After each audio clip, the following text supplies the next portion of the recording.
Bien, bonsoir à toutes et tous. Merci d'être venus si nombreux ce soir pour cette deuxième Talking Head. On est ravis ici à la Aide de vous accueillir et surtout d'accueillir Claude Barras pour cette soirée qui sera animée par Delphine Jeanneret du département cinéma et Myriam Poyati de la communication visuelle, option image-récit. Alors, je ne vais pas m'étendre sur la biographie de Claude pour éviter de dire trop d'erreurs, mais peut-être vous résumer très rapidement son parcours, dire qu'il est originaire du Valais, mais qu'il vit à Genève, qu'il est bien sûr, comme vous le savez, réalisateur et producteur, mais que sa première formation, c'est celle d'illustrateur, et il s'est ensuite formé à l'image numérique à l'ECAL. Ce qui est intéressant pour nous ici, c'est d'avoir une personnalité qui justement se situe à la croisée de ces champs d'activité, de ces champs artistiques, et qui combine à la fois l'illustration et un cinéma qui, alors il faudra en discuter plus tard, mais qui nous parle tout spécifiquement ici à la Aide, puisque c'est un cinéma du réel, ou en tout cas qui résonne particulièrement avec le cinéma du réel qui est enseigné ici à la Aide. Peut-être dire aussi que Claude Barras a fondé en 2002 la société Helium Films avec Cédric Louis. C'est une association importante qui produit et qui réalise des films, qu'il a d'abord réalisé 8 courts-métrages avant de réaliser son premier long-métrage, et que ce premier long-métrage a eu un succès planétaire, puisque vous le connaissez, c'est Ma vie de courgette. Alors, Ma vie de courgette, comme vous le savez, c'est un film qui a remporté, entre autres, le César du meilleur film d'animation en France, mais qui a été aussi nominé aux Oscars et qui a remporté de nombreux autres prix, je ne vais pas les lister ici. Mais voilà, c'est un premier long métrage qui a transformé, j'imagine, le parcours et la vie du réalisateur.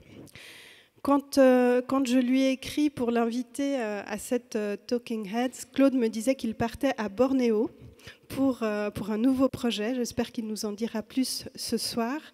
Je me réjouis en tout cas personnellement énormément de cette soirée. Je trouve qu'elle est à l'aune de la transversalité qui nous est chère ici à la Aide, de ces passerelles qu'on cherche à tisser entre les disciplines.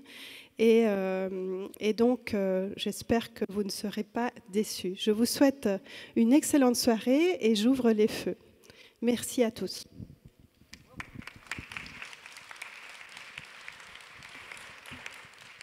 Merci Julie. Alors bonsoir à tous. Effectivement, je reviens sur la question de la transversalité, puisqu'on est deux à présenter, à discuter, puisque c'est ainsi que ça s'appelle, cette discussion avec Claude Barras, donc Delphine Jeanneret qui enseigne au département cinéma et moi-même qui enseigne en image-récit, qui est donc en fait BD, illustration, dans la filière de communication visuelle. Alors, je suis très contente moi aussi qu'on ait invité Claude Barras.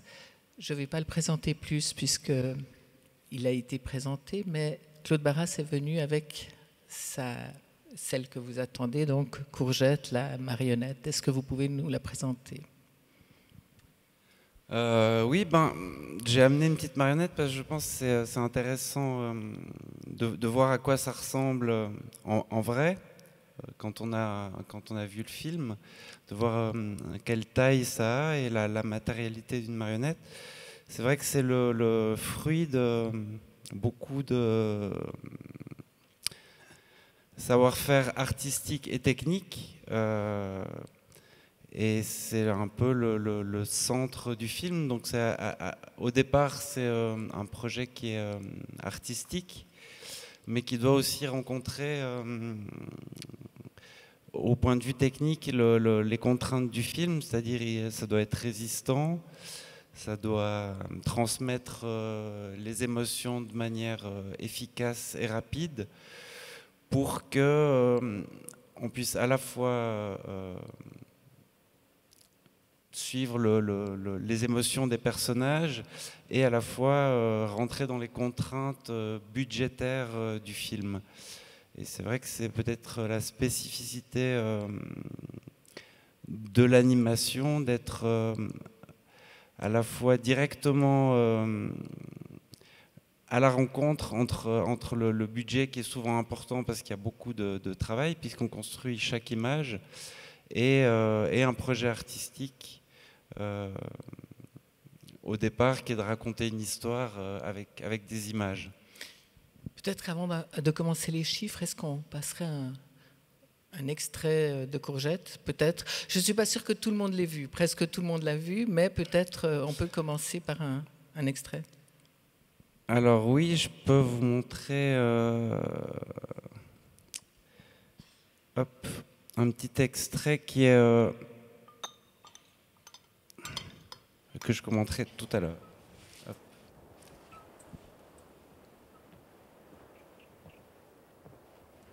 Allez, c'est l'heure. Oh, tout le monde dans son dortoir. Oui, les garçons. Allez, Faites des jolis rêves. ce soir, on se couche direct, les gars. Ah, chut. Il y a déjà Courgette qui dort. Ahmed, t'as été faire pipi? Je crois. T'y crois ou t'es sûr? Je crois. T'es complètement à l'ouest, mec. Ouais, t'es complètement à l'ouest, mec. Ahmed, la fifi qui fait pipi au lit. Non, ça suffit, là. Allez, Il m'a tapé. chut, distribution de bisous et j'éteins.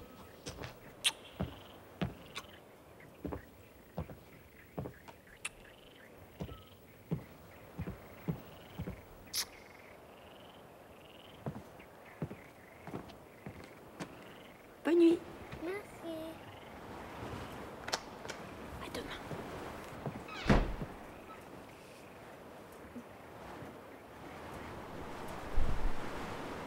Elle dort la patate.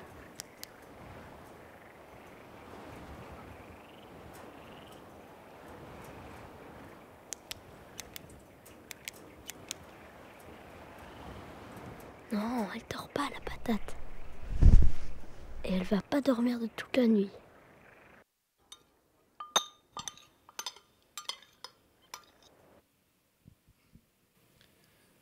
Donc voilà, c'est l'arrivée de Courgette donc dans le foyer et la rencontre avec Simon qui est un peu le caïd. Et sur cet extrait, ce que je voulais mettre en avant, c'est la mise en scène qui a été assez sobre, puisqu'on reste vraiment avec beaucoup de voix off, beaucoup d'ambiance et sur les réactions d'un personnage. Et on montre plutôt ses émotions, ses réactions que ce qui se passe autour de lui. Et effectivement, c'est peut-être le côté assez réaliste du film qui s'attache plus à montrer une réalité sociale qu'à montrer de l'animation du point de vue technique qui est brillante ou qui est démonstrative.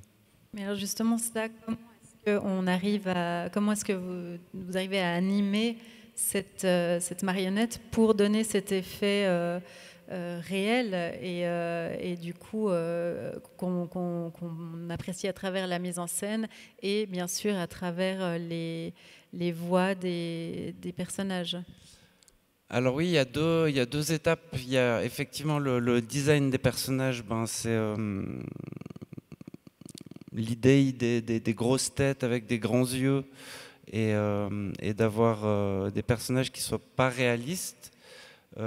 Ça permet de très facilement se projeter dans le personnage et de pouvoir l'animer et juste en changeant quelques petits détails, passer d'une expression à l'autre. Et l'autre chose très importante aussi, c'est la voix des enfants, puisque souvent en animation, on écrit un scénario et ensuite on passe directement à la mise en scène et au storyboard, puis à l'animation. Et du coup, le scénario est très peu traversé par la vie, par l'être humain, l'acteur, l'imprévu. Et même les dialogues, souvent, quand on les écrit, on a l'impression qu'ils marchent bien, et quand ils sont joués, ça devient un peu synthétique. Et donc là, vu que je voulais un aspect très réaliste dans les voix, on a cherché vraiment à réunir des enfants qui étaient très proches des personnages qu'on avait dans le scénario et de les faire jouer ensemble chaque scène, de ne pas leur faire apprendre par cœur les voix, mais plutôt de leur expliquer ce qui se passait dans la scène et les faire tourner autour de la scène, puis gentiment de leur faire apprendre les dialogues pour avoir à la fin, comme en documentaire ou en fiction, beaucoup de rush et puis pouvoir aller chercher parfois les scénarios qui étaient écrits, qui marchaient bien, et parfois des petites improvisations et des variations autour des scènes. Donc il y a réellement, en fait, il y a eu vraiment un côté filmé des personnes, des enfants, pour ensuite mettre les images de Courgette sur les voix et sur les actions, en fait, que les enfants ont joué. Oui, non seulement on a pu avoir des voix qui étaient réalistes, mais également la façon de bouger et la façon d'interagir les uns envers les autres selon leurs énergies, selon leur humeur et leur caractère, a été également réinjecté dans les marionnettes à partir des vidéos, puisqu'on a filmé tout l'enregistrement des voix. Je peux vous montrer un petit exemple. Par exemple, ça c'est une scène où la petite Camille, qui est une des camarades des enfants du foyer, a été reprise par sa tante et est partie du foyer, et les enfants imaginent faire une grève de la faim pour qu'elle revienne. Donc je peux vous montrer le moment de l'enregistrement des voix avec les enfants.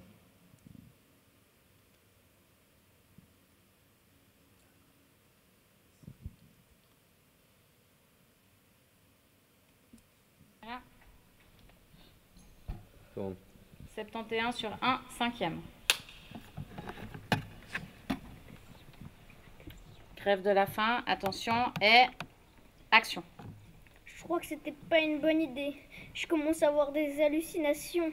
Cette frite-là, elle me parle. Il y a cette frite-là qui me parle. Il y a cette frite-là qui me parle.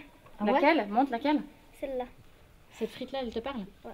Refais depuis le début. Je crois que c'était pas une bonne idée. Je crois que c'était pas une bonne idée. Non, attends, plus. Je crois que c'était pas du tout une bonne idée. Je crois que c'était pas une bonne idée. Du tout. Je commence à avoir des hallucinations. Cette frite-là, elle me parle.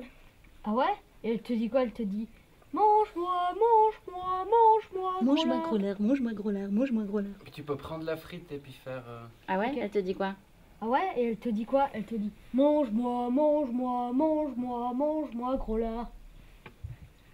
Ça marche, il y a Rosie qui débarque. Encore une fois? Regardez, ça marche, il y a Rosie qui débarque. Regardez, ça marche, il y a Rosie qui débarque. Encore une fois? Regardez, ça marche, il y a Rosie qui débarque. Plus doucement? Regardez, ça marche. Regardez, ça marche, il y a Rosie qui débarque. Encore une fois, plus coupé. Regardez, ça marche, il y a Rosie qui débarque. Regardez, ça marche, il y a Rosie qui débarque. Ben, qu'est-ce qui se passe? Elles sont pas bonnes les frites? Vous avez pas faim? Bon, on me dit que vous mangez pas. Qu'est-ce qui se passe ici? On me dit que vous mangez pas. Donc voilà un extrait. Je peux vous montrer un autre d'une autre scène. Peut-être si on évoque la question des enfants, justement, ce qui est assez fascinant de voir qu'il y a tout ce travail qui a été fait.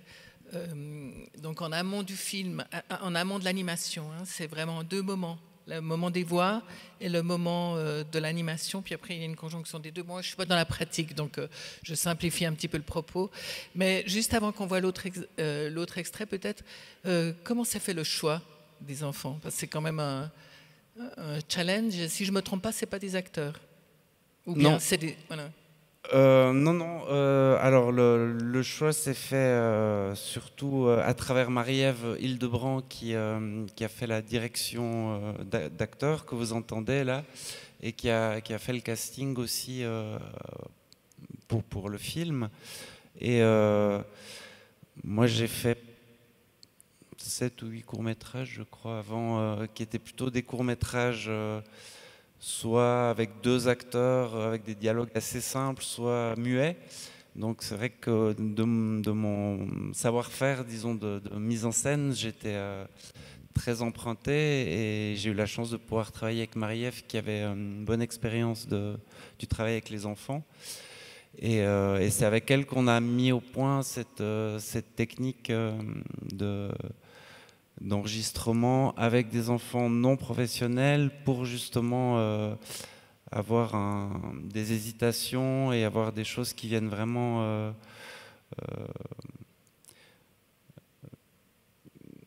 de personnalités qu'on avait choisies et qu'on réunissait autour d'une table plutôt que des voix qui allaient réciter des... Ça veut dire qu'ils ne lisent jamais le texte. On leur souffle le texte ou bien... Alors ouais, on commence par... nous, on jouait de chaque fois la scène une fois avant devant eux. Et ensuite, ils s'appropriaient la scène. Et puis, petit à petit, Marie-Ève les conduit au texte final. Et après, on a été vraiment chercher là-dedans les meilleurs moments. Ouais. Et du coup, alors vous aviez une idée déjà préalable du ton, de la voix de chaque personnage marionnette, ou ça s'est fait un petit peu en parallèle? Ça s'est fait vraiment comme on fait un bouquet de fleurs. C'est vraiment l'interaction entre les personnages et donc entre les acteurs qu'on avait choisis. Donc on en a choisi une quinzaine au début, puis ensuite les principaux, on les a fait très 2 par 2, 3 par 3, et puis on a composé ce groupe. Alors c'est toujours un peu dur parce que voilà, on a pu en prendre que 7 parmi tous les enfants qu'on a vus, mais c'est comme ça qu'on est arrivé. Vous en avez vu combien? Je pense au moins 200 au départ. Moi j'ai dû en voir une trentaine. Je me suis concentré sur la phase finale. Ouais. On voit un autre extrait. Je remets un autre extrait qui est intéressant parce que c'est un petit dialogue entre les 2 acteurs principaux, Courgette et Camille, sur une balançoire. Donc on essayait toujours de les mettre un peu en situation. Donc on avait construit une espèce de balançoire. Et ils devaient se faire un petit bisou à la fin à la fin de la séquence. Et en fait, du coup, ils n'arrivaient pas à jouer. Ils ont beaucoup ri. Et c'était des rires du coup assez spontanés qu'on a pu ensuite remettre dans tout le film. Chaque fois qu'il devait rire, il se forçait, mais par contre on avait ces rires-là qui étaient gagnés.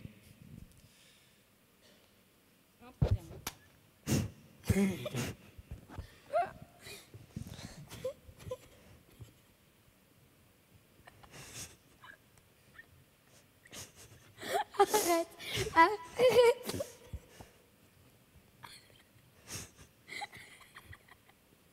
Oh. Tu sais, j'ai pas envie de retourner chez ma tante. Si j'y retourne, je me tue. Ou bien je la tue elle. Oh. Tu sais, j'ai pas envie de retourner chez ma tante. Oui, tu sais, j'ai pas envie de retourner chez ma tante. Tu sais, j'ai vraiment pas envie de retourner chez ma tante. Si j'y retourne, je me tue. Ou bien alors, je la tue elle. Mais comment t'as fait pour tuer ta mère, toi? Non, Bon, s'il vous plaît, je vous supplie. Tu sais, j'ai pas envie de retourner chez ma tante. Tu sais, je vais vraiment pas y retourner chez ma tante. Oui. Tu sais, je veux vraiment pas y retourner chez ma tante. Si j'y vais, je me tue. Si j'y retourne, je me tue. Et puis ce qu'on voit bien là aussi, c'est que malgré... Ou alors je la tue. Malgré le fait que c'est complètement artificiel, qu'il y a des gens autour d'eux... Comment t'as fait, toi, pour tuer ta mère? Et qui sont pas réellement sur une balançoire, ils ont un rapport corporel entre eux. C'était un accident. Je et saurais une pas le façon refaire. de parler qui est très différente que si on les met derrière un micro en train de lire un texte. Et c'est ça qu'on a vraiment cherché et que Marie-Ève a été chercher avec toute cette période d'enregistrement des voix. C'est compliqué. Et donc il y a cette période d'enregistrement des voix et à quel moment est-ce que le visuel, l'animation entre en jeu? Est-ce que ça se fait de nouveau en parallèle? Est-ce qu'il y a des choses préalables à ça? Alors non, on a enregistré les voix en fait directement après avoir terminé le scénario. Avant de faire ce qu'on appelle le storyboard, c'est-à-dire le découpage scène par scène du film, comme une bande dessinée du film. Parce que, comme on a travaillé avec les acteurs, ça a permis de les voir, de les mettre en scène en fait directement avant de l'imaginer le storyboard, donc de préparer le découpage du film avec les enfants. Ensuite, effectivement, il y a toute la phase de storyboard et d'animatique, qui est donc le storyboard avec les voix qui sont montées, donc la maquette du film. Je peux vous montrer peut-être juste un petit bout d'animatique. Avant d'arriver juste sur la maquette, est-ce qu'on peut juste peut-être faire un petit saut en arrière, juste pour parce que vous avez évoqué les chiffres, peut-être le temps de réalisation. Puisqu'on parle du story, comment, en fait, juste pour rappeler aux gens, peut-être se rappeler que le film est issu d'un livre, comment on passe justement de ce livre à un storyboard justement qui soit prêt de l'écriture, en fait, d'un roman à quelque chose qui est donné à voir avec une image animée. Alors le temps, c'est à peu près 10 ans du projet d'adapter un roman jusqu'à la sortie du film. Voilà, ça donc juste. Mais c'est pas il faut 10 bien ans de retenir travail. ces 10 ans. C'est 10 ans. C'est 10 ans d'aller-retour, de maturation, de travail sur d'autres projets. Mais par contre, c'est ne pas lâcher prise non plus et de toujours avoir derrière la tête l'envie de faire ce film et de le transmettre. Et c'est vrai que ce projet est venu avec Cédric Louis, qui est aussi le co-auteur de beaucoup de courts-métrages que j'ai fait avant. C'est avec lui aussi qu'on a développé cet univers graphique, une grosse tête avec des gros yeux, assez simple et assez direct au niveau des émotions.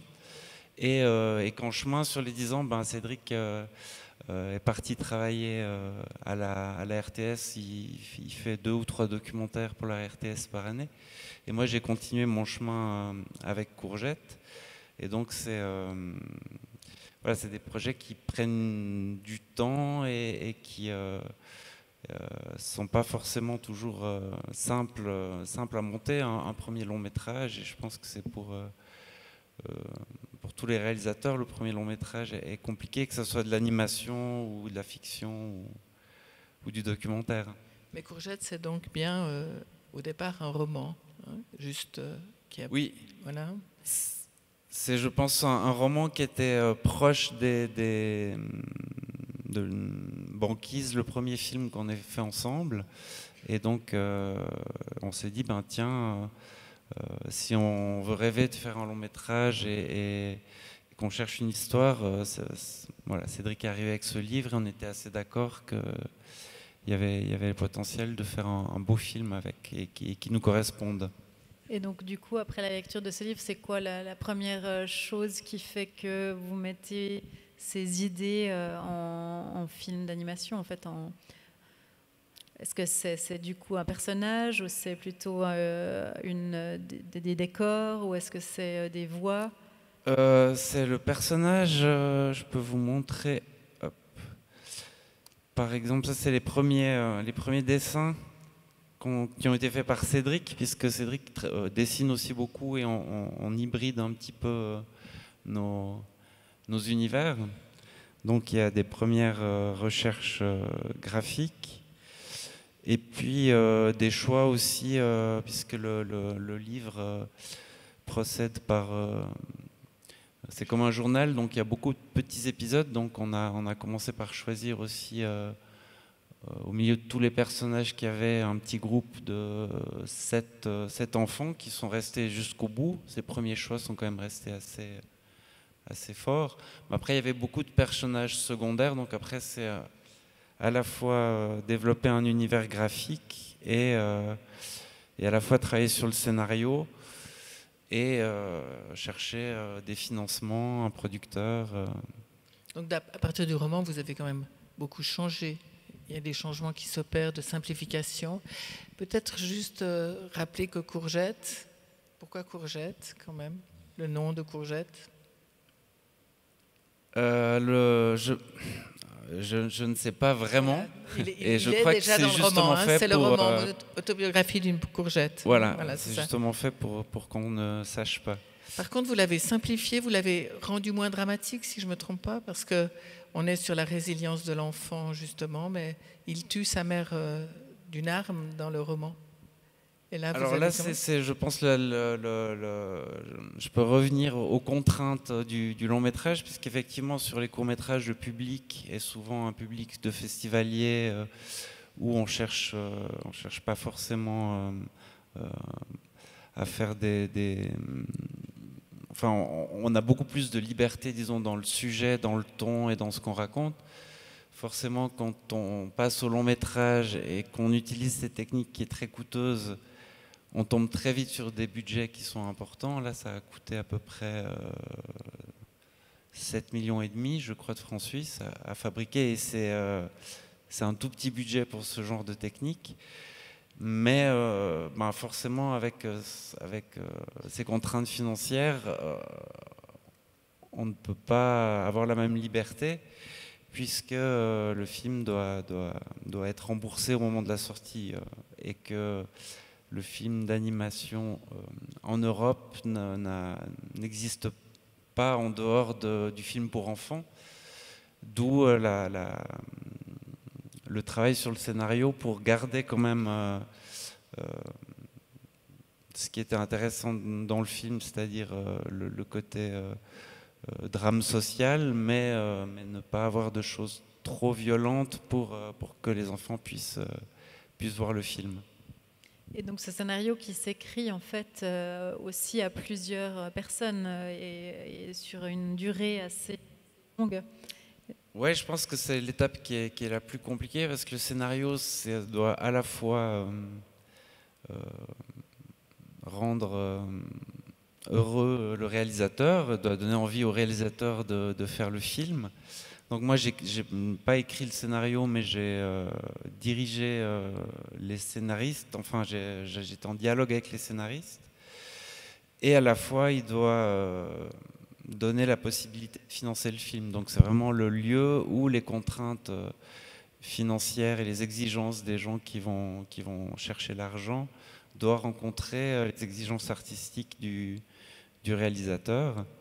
Et dans mon cas, ça a été plutôt assez facile, puisqu'on a fait plusieurs écritures où je sentais qu'il y avait encore des choses à trouver, et que c'est mon producteur Max Carali et Pauline Gigax qui m'ont mis en contact avec Céline Sciamma, et j'aimais beaucoup ses films. Et c'est elle qui a terminé le scénario, et du coup, à la fois, comme elle était amenée par les producteurs et que j'aimais bien son travail, ça a été assez simple finalement qu'on se mette d'accord. Mais c'est pas toujours le cas. Donc du coup, le travail d'écriture s'est fait en parallèle au travail de production et de réalisation. Un peu après, en fait, la recherche formelle du départ. Oui. On a fait, du coup, en parallèle, le storyboard. Je peux vous montrer là. Ça, c'est un premier découpage. Donc, c'est des premières idées de mise en scène qui sont faites avec un plan en bas. Ça se voit peut-être. Ça se devine un petit peu. Il y a un plan vu de dessus avec une maison, les personnages. Et puis je place les caméras et je fais des petits dessins pour essayer de voir comment raconter la scène. Moi, je cherche toujours quand même à faire le moins de plans possible, parce que je sais que chaque changement de plan va coûter de l'argent, et que je préfère je cherche toujours vraiment de faire les choses les plus simplement possible pour on ait plus de temps à passer sur les plateaux, à éclairer et à animer les marionnettes, plutôt qu'à faire de la démonstration de mise en scène ou d'animation. C'est toujours cet équilibre qu'il faut chercher. Puis à partir de ce premier découpage, je fais des fois des choses un petit peu plus précises, où là, c'est des petites cases comme ça.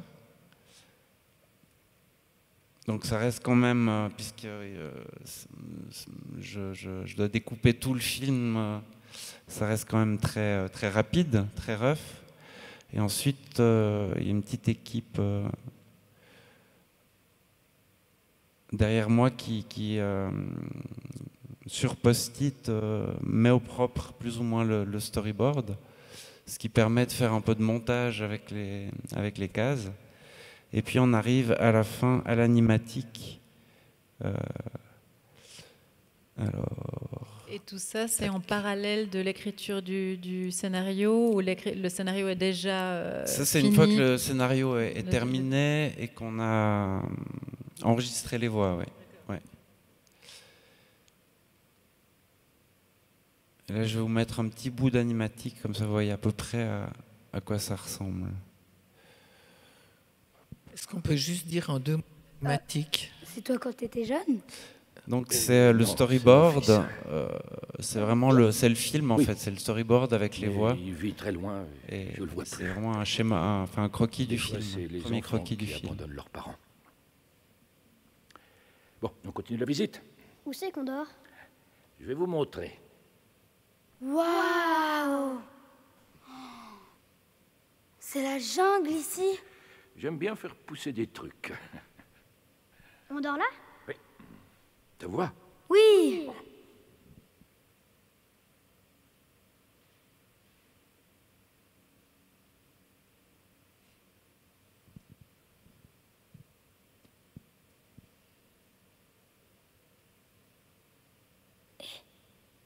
Tu dors? Non. Et toi? Tu dors? Non. Et toi? Non. Non plus. Et toi? Toujours pas.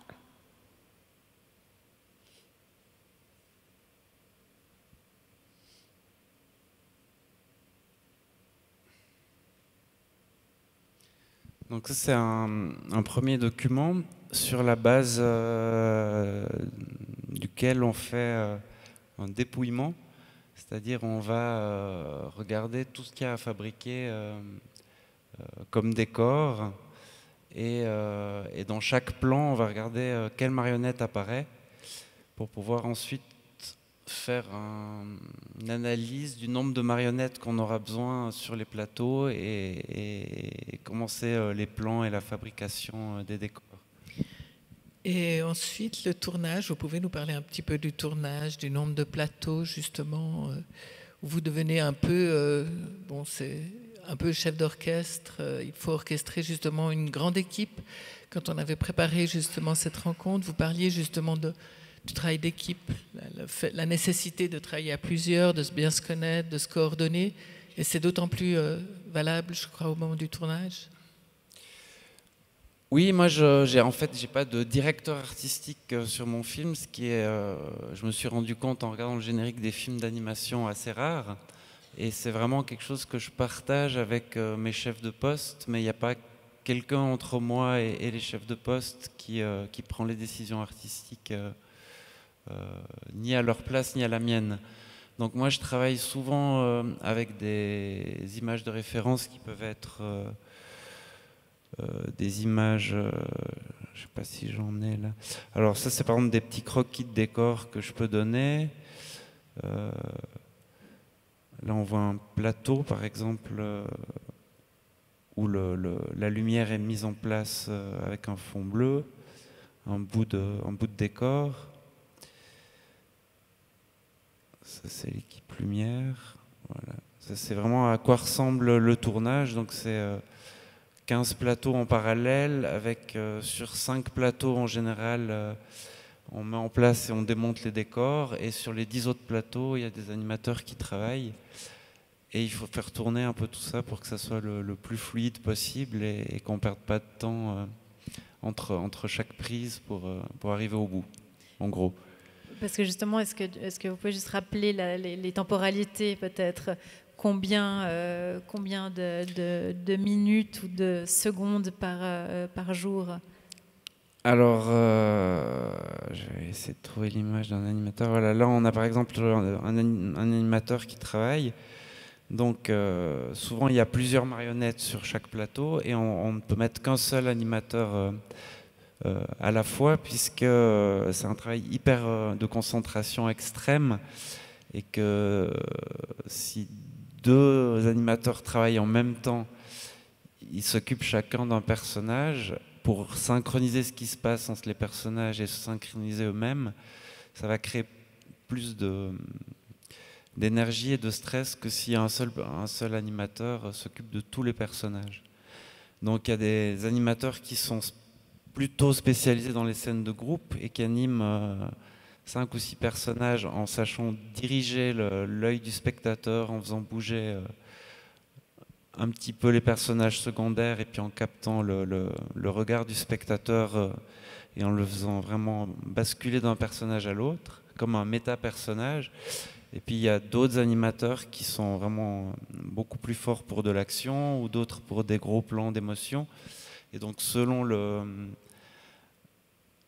selon la séquence, selon l'émotion ou l'action ou la scène de groupe, on va donner une séquence entière à un animateur pour qu'il puisse rentrer dans la séquence, comprendre ce qui se passe entre chaque plan et puis s'en occuper comme il ferait un petit court-métrage. Ouais. Et par jour, combien de secondes? Et donc là, par exemple, Juan qui s'occupait de 3 personnages, il devait faire à peu près, je pense, 2 secondes par jour, c'est-à-dire 24 images, puisqu'on travaille à 12 images par seconde. Et après, sur un gros plan d'un personnage qui parle, ça va beaucoup plus vite, puisque il suffit de bouger la bouche, un peu les yeux d'un seul personnage. Donc là, on peut arriver à 8-9 secondes par jour. Et en moyenne, on devait arriver à 4 secondes par jour. Oui. Oui. Voilà. Par animateur. Par animateur, et il y en a plusieurs. Et donc, comme il y en avait parallèle. 10, on faisait à peu près 40 secondes tous les jours. C'est quand même pas beaucoup. C'est un travail de longue haleine et de patience. On peut juste peut-être voir les petites bouches. Ouais. Juste, alors là, voilà, c'est petit, mais enfin, c'est quand même très séducteur. Donc le principe, effectivement, c'est qu'on puisse... C'est des petites bouches qui sont aimantées, qu'on peut remplacer... hop là...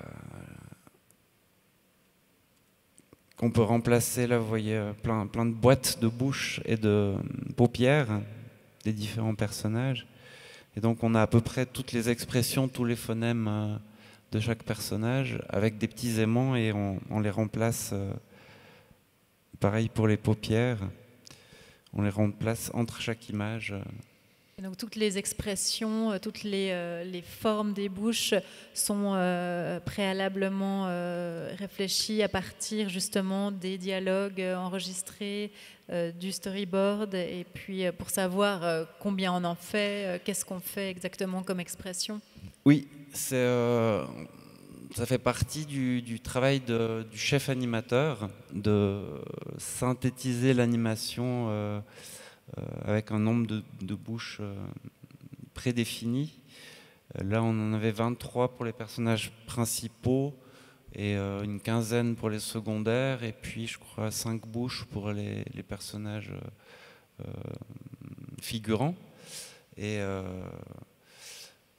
ce qui donne une animation qui a un certain style, qui est pas complètement réaliste, mais qui a un style particulier. Et donc il y a les animateurs, animatrices, mais il y a aussi les costumes, et puis bien sûr les décors. Donc ça fait, il y a beaucoup de corps de métiers différents qui travaillent justement autour de la marionnette. Oui, effectivement, là... Au départ, c'est... je dois avoir une image. Là, vous voyez les costumes. C'est donc deux costumières avec chacun une petite équipe, plus des gens qui ont fait des tricots minuscules pour tous les habits d'hiver, des gants et des choses très très belles. Il y a toute une équipe qui a construit les armatures qu'il y a à l'intérieur des personnages. Donc là, on est plus proche de l'horlogerie ou de la micromécanique. Ça, c'est tirage et moulage des bras, puisque les personnages sont faits au départ, sont sculptés en pâte à modeler, puis moulés, tirés en différentes résines et réassemblés pour pouvoir être plus ou moins indestructibles pendant l'année que va durer le tournage. L'année, c'est plusieurs années, ou bien? Le tournage a duré à peu près 1 an, ouais. D'accord. Vous avez, avant de faire un long métrage, vous avez fait allusion à des courts-métrages. C'est votre premier long métrage, Courgette? Oui. Mais vous avez fait des courts-métrages et qui n'étaient pas justement avec des marionnettes, mais avec du dessin. Vous venez du monde de l'illustration, si je ne me trompe pas. J'ai fait une école d'illustration à Lyon qui était l'école Émile Cole. Et puis en passant par hasard à la galerie Papier Gras, en rentrant de Lyon pour aller en week-end dans mon Valais natal, je suis tombé sur une expo de Georges Schwitzgebel. Je ne me rappelle plus quel film c'était exactement, mais ça m'avait beaucoup impressionné. Et j'ai pu voir le film, et du coup ça m'a fait faire le lien entre illustration et dessin animé et court-métrage. Et ensuite, c'est en rencontrant Cédric Louis, qui lui venait du documentaire, mais qui écrivait beaucoup de scénarios de court-métrage et qui dessinait beaucoup, qu'on a eu la première impulsion pour faire ce court-métrage qui s'appelle Banquise. On peut voir un petit bout, peut-être pas tout en entier, je ne sais pas si on y arrive, mais... Qui fait 5 minutes, je peux vous mettre... Et qui a un peu la problématique, en fait c'est déjà un avant-courrier de ce qui vous a intéressé dans la... Effectivement, au point de vue du design des personnages, de la mise en scène et de la problématique de l'enfance parfois un peu douloureuse, un peu malmenée, de la poésie qu'on cherchait à avoir. Voilà. Ouais. Ouais. Effectivement, je pense qu'on peut voir facilement les liens.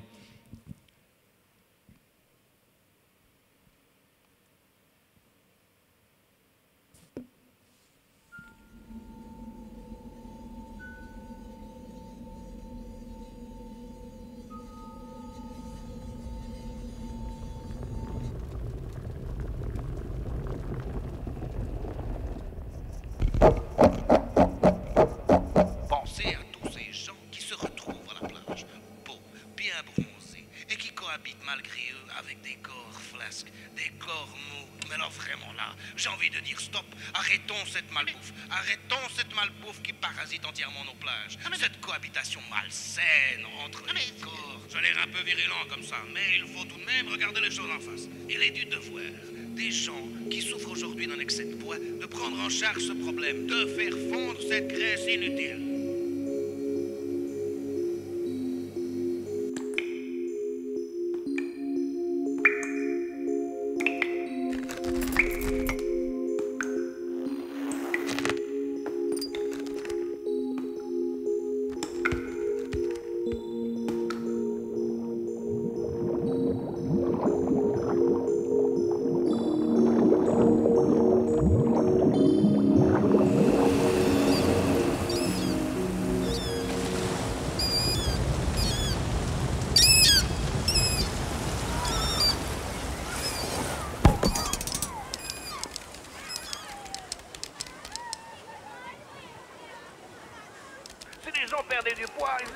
Point barre. Et pour éradiquer ce problème, il faut que les gens se prennent en charge eux-mêmes. Et si les gros veulent aller voir le soleil, eh bien ils n'ont qu'à s'exiler au Groenland.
et mon cœur dort dans ma petite boîte. Il fait froid toute l'année, bien à l'abri des morsures de l'été.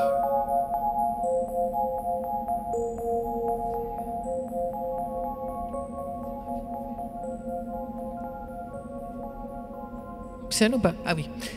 C'est un film qui...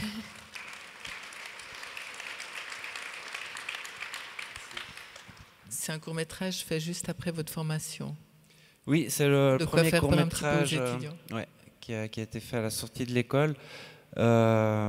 C'est aussi en rencontrant Georges Schwitzgebel, Claude Huyet et Nagan Sorge qui faisaient des courts-métrages d'animation et qui m'ont aiguillé aussi sur comment s'autoproduire, comment aller chercher les financements et comment marchait un petit peu la fabrication en Suisse et comment en vivre, qu'on a pu se lancer et créer cette société Helium Film avec laquelle après on a réalisé et produit une quinzaine de courts-métrages jusqu'à aujourd'hui. Banquise en 2005 et puis plusieurs autres courts-métrages entre Banquise et Courgette ensuite 2015. On voit justement des similarités avec les visages des personnages, déjà les bouches aussi qui ont quelque chose de similaire, les yeux bien sûr. Et du coup, vous avez des projets pour la suite. Est-ce que il y aura de nouveau une continuité par rapport aux personnages, par rapport au visuel? Est-ce qu'on passe sur quelque chose de complètement différent? Non, vu que je travaille quand même toujours avec la même équipe et forcément après d'un projet à l'autre on essaye de trouver une nouvelle façon de tester visuellement et de coller au sujet. Là en fait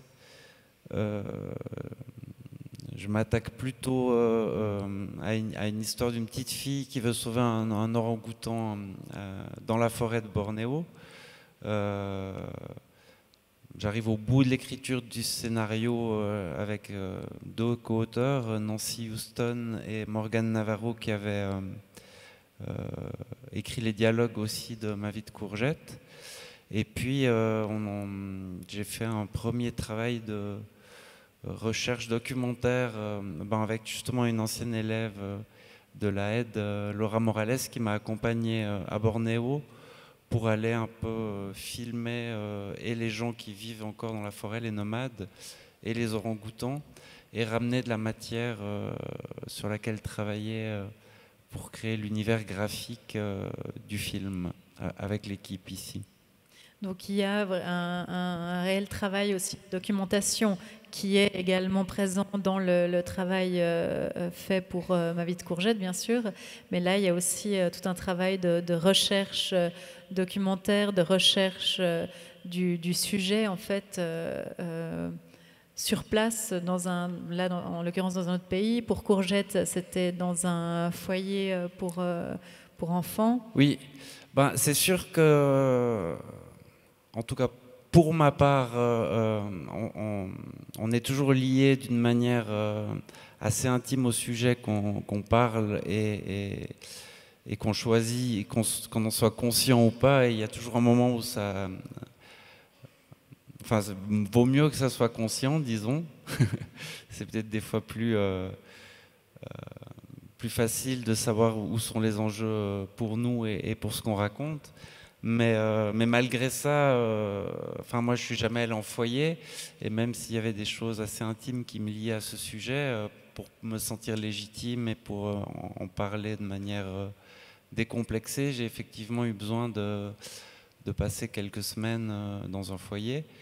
Et là, comme je parle un petit peu de mon enfance, mes grands-parents étaient paysans de montagne, mes parents sont vignerons, et moi je suis devenu... réalisateur, je vis en ville, et c'est un peu une réflexion sur ce parcours qui a nourri ce film. Mais par contre, voilà, je me déplace à Bornéo et je parle de manière assez directe des changements de société, voilà, et aujourd'hui.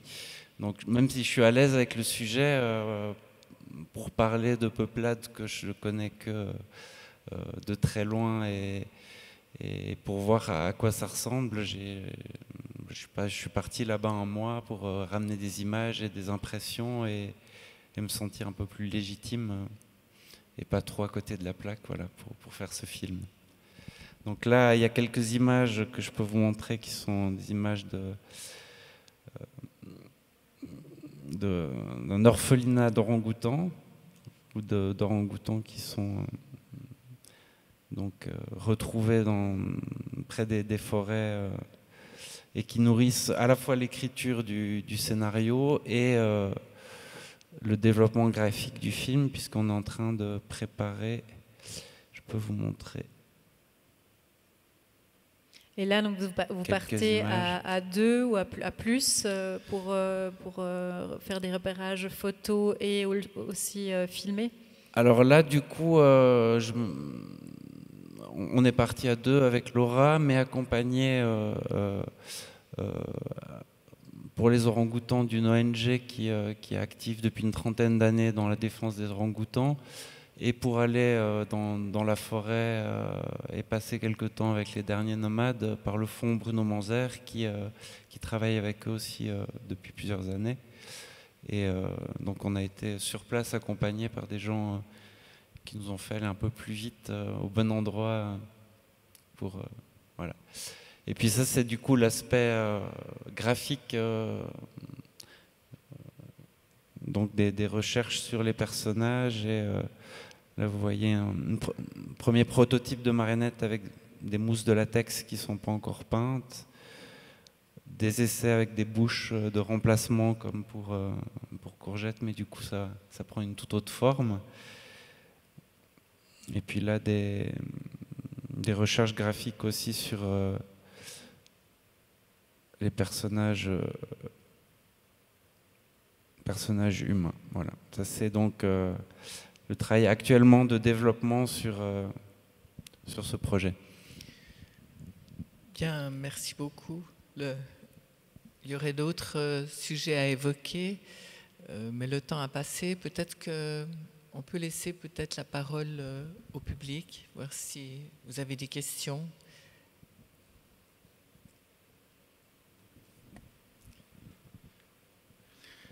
Bonsoir. Moi, je suis en cinéma là, en 3e année et je caresserais l'idée de faire un film d'animation, pas en animation de volume pour mon travail de bachelor. Et donc, j'ai reçu déjà beaucoup de mises en garde sur la difficulté, sur le temps. On en a assez parlé ce soir. Et je voulais savoir comment avait été mis en place le processus de production pour produire ça, parce qu'en Europe, comme vous l'avez dit, il n'y a pas une confiance incroyable dans l'animation, c'est risqué comme Paris, il y a toute une infrastructure technique, il y a beaucoup moins de... Les success stories comme Courgette, il n'y en a pas tant. Donc comment est-ce que vous avez réussi à récolter cet argent? En plus, il y a eu une rallonge. Enfin, comment est-ce que l'aspect financier a pu fonctionner sur un film comme ça, aussi ambitieux? Eh ben... Je pense qu'il y a eu beaucoup de conjonctions de facteurs de chance et aussi de facteurs de moments où le film s'est arrêté, de moments où le premier producteur avec lequel j'avais travaillé, Robert Bonner, a arrêté de travailler, donc le projet n'avait plus de producteur, puis un autre producteur qui a repris. Donc il y a à la fois un peu de chance et à la fois... un peu de ténacité, ou en tout cas de ne pas laisser tomber les choses, même si on sait que ce n'est pas le bon moment et que le projet est bloqué, de savoir aussi travailler sur d'autres choses, sur d'autres projets. Peut-être, j'ai travaillé par exemple comme animateur sur d'autres projets, j'ai aussi produit des courts-métrages, et des fois de se décentrer, de faire autre chose et de ne pas être...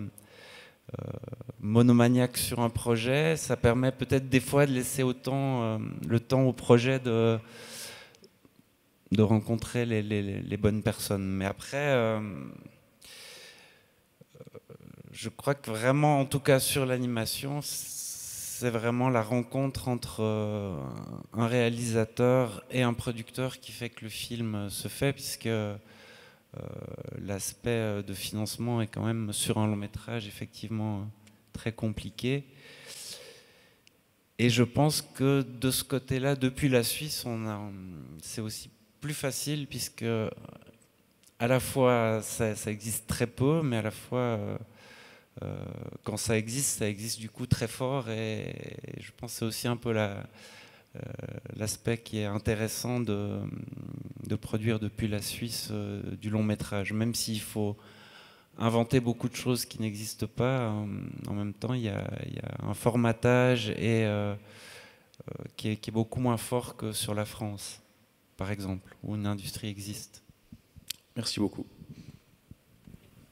Et puis aussi, je crois qu'on en avait discuté, il y a donc l'idée qu'il n'y a pas eu non plus de produits dérivés, il n'y a pas eu de suite en fait au-delà du film, puisque le film a été rentable pas dès le début, mais assez rapidement. On a été vraiment dépassé par le succès, puisqu'on a visé quand même un budget qui est un petit budget au niveau européen. Les films d'animation sont plutôt à 10 millions. Nous, on était à 6 millions au départ. Après, ça a dépassé un peu. Et du coup, au point de vue des entrées, on n'avait pas besoin non plus d'avoir trop d'entrées. Et comme on a galéré jusqu'au bout pour raccourcir, simplifier le film, et mes producteurs pour trouver un peu plus d'argent et finir vraiment à l'image près le film, c'est clair qu'on n'a pas eu le temps de préparer ni la promotion, ni... Et après, on a eu la chance de pouvoir faire une première à la quinzaine. Et puis tout ça c'est enchaîné de manière un petit peu magique, mais c'est pas forcément effectivement un département marketing qui a imaginé comment faire des entrées sur le film. Et c'est pas forcément toujours ce qui marche le mieux non plus, donc ouais. Mais c'est quand même assez miraculeux. Ouais. Donc c'est difficile à expliquer. Attends. Excusez-moi, mais il y avait un court-métrage qui avait déjà retenu l'attention de la critique et du public à Cannes. Et je pense que ça aussi, je pense psychologiquement, ça joue un rôle, non? Ou pas? Oui, certainement. Oui, Banquise, que vous avez vu tout à l'heure, effectivement, a été sélectionné à Cannes dans les courts-métrages. Et comme c'était notre premier film, effectivement, ça nous a donné aussi l'élan pour rêver de faire un long métrage, et puis faire rêver aussi des gens et trouver un peu de soutien, effectivement.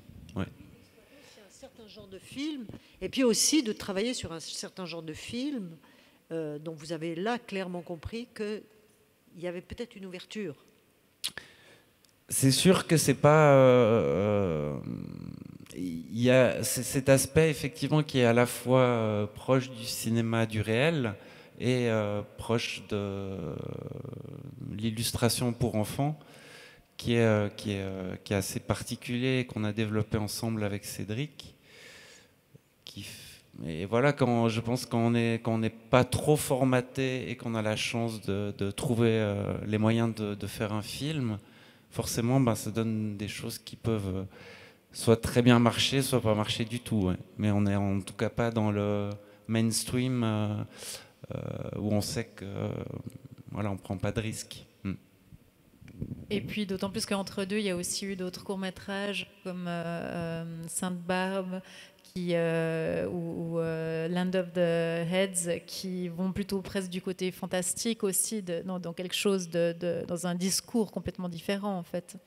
Oui, et puis les collaborations avec Albertine qui, moi, m'ont aussi amené vers des univers plus doux, plus enfantins, plus colorés. Et c'est vrai que je pense que du coup, inconsciemment, dans Courgette, il y a vraiment ce mélange à la fois de couleurs et de noirceur que j'ai pu développer avec Albertine ou avec Cédric dans les courts-métrages précédents. Ouais. Est-ce qu'il y a encore Une dernière question. Merci. Oui, concernant la musique, je voudrais savoir comment vous est venue l'idée d'utiliser Iceberg de Grauzone dans la scène de la boum.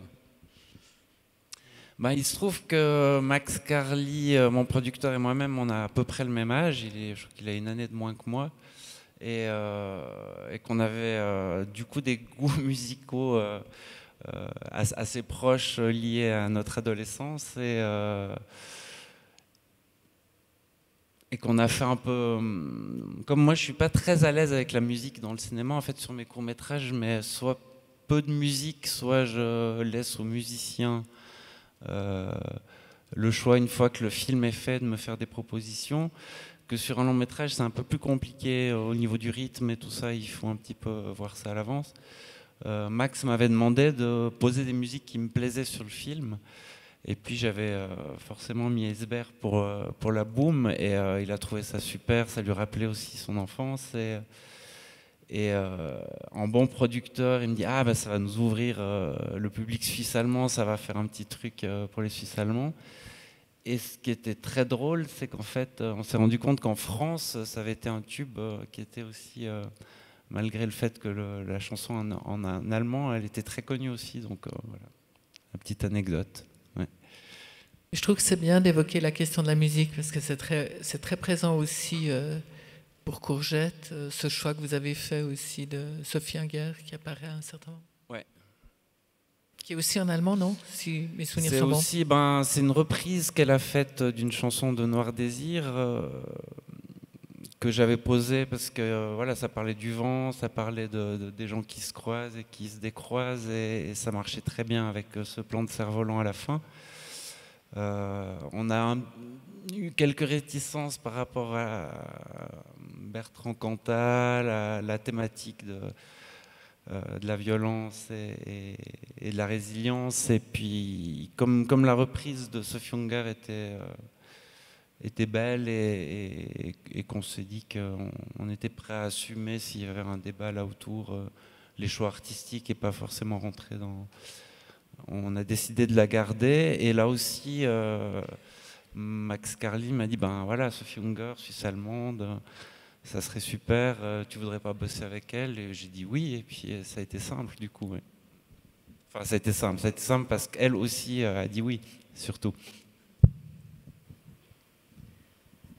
Merci infiniment, Claude, pour la générosité de ce partage, de ce moment d'échange. Merci à Delphine Jeanneret, merci Myriam Poyati.